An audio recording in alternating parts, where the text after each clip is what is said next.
Appreciate you joining me today. We're going to be thinking about when Pharaoh comes after the Hebrews, comes after the Israelites, and of course before, right there at the foot of the base of the Red Sea, right there at the shores, I suppose I should say. Today's hymn is a hymn that I am not familiar with. It is an old hymn called Lead Kindly Light. Lead kindly light amid the encircling gloom. Lead thou me on. The night is dark and I am far from home. Lead thou me on. Keep thou my feet, I do not ask to see the distant scene, one step enough for me.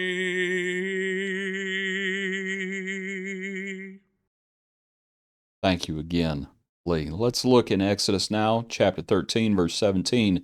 Then it came to pass when Pharaoh had let the people go, that God did not lead them by the way of the land of the Philistines, although that was near, for God said, lest perhaps the people change their minds when they see war and return to Egypt. So God led the people around by the way of the wilderness of the Red Sea, and the children of Israel went up in orderly ranks out of the land of Egypt. And Moses took the bones of Joseph with him, for he had placed the children of Israel under solemn oath, saying, God will surely visit you, and you shall carry up my bones from here with you. So they took their journey from Succoth and camped in Etham at the edge of the wilderness, and the Lord went before them in a pillar of cloud to lead the way, and by night in a pillar of fire to give them light, so as to go by day and night. He did not take away the pillar of cloud by day, or the pillar of fire by night from before the people. To look at this account, and it's just a wonderful account, and we think about the pillar and the cloud, and of course the hymn, Lead Kindly Light, amid the encircling gloom. And the Lord protected the Lord protected his people. The Lord protected his people. And I was thinking about that idea of protection. Because you see that, did you notice that bit about the way that they went? And I was thinking about temptation, and that the passage says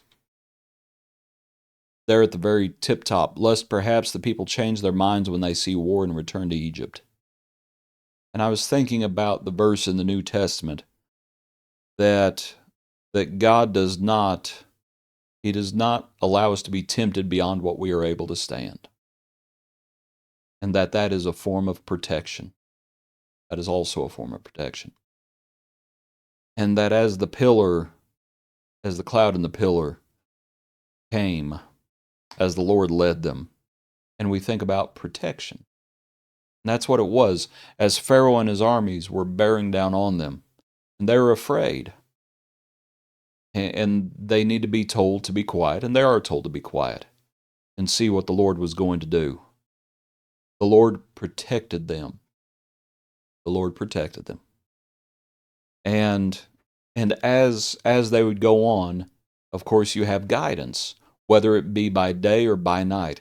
They did not know the way they needed to go. And so the Lord went before them to give them light, and in a cloud to lead the way, so that they could go, again, either by day or night. They had guidance. And of course the Lord knows what's going to happen.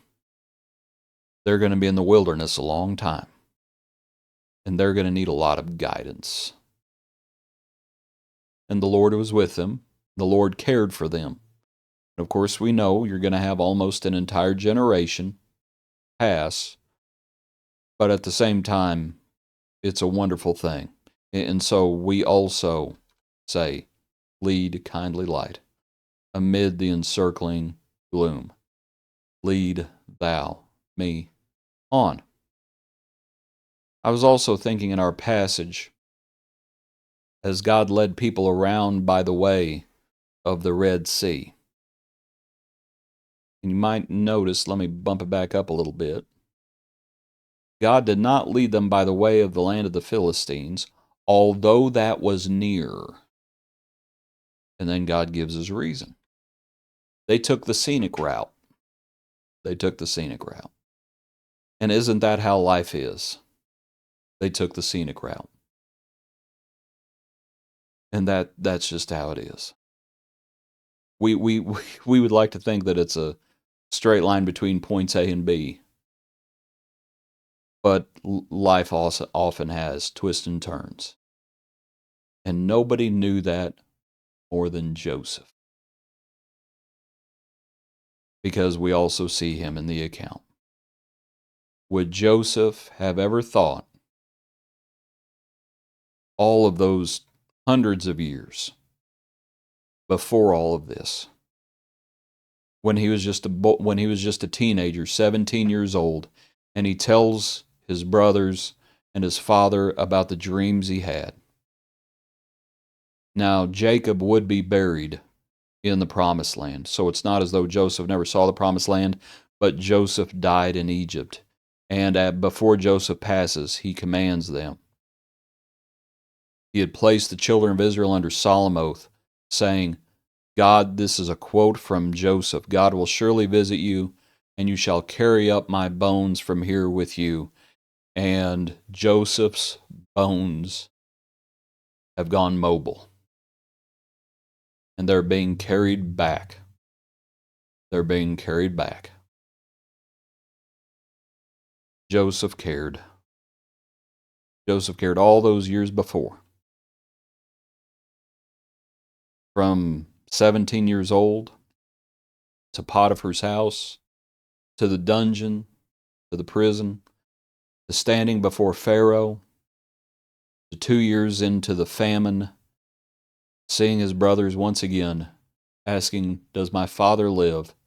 Embracing Benjamin, having his father pass away, saving so many people as God used him as that instrument, saving so many people alive. And then there arose a Pharaoh who did not know Joseph, but God knew Joseph. And when it was time to go, Joseph had placed them under an oath, and his bones go mobile. It's a scenic route, isn't it? Some things we do know about the future. We know there is going to be a future judgment. We don't know when.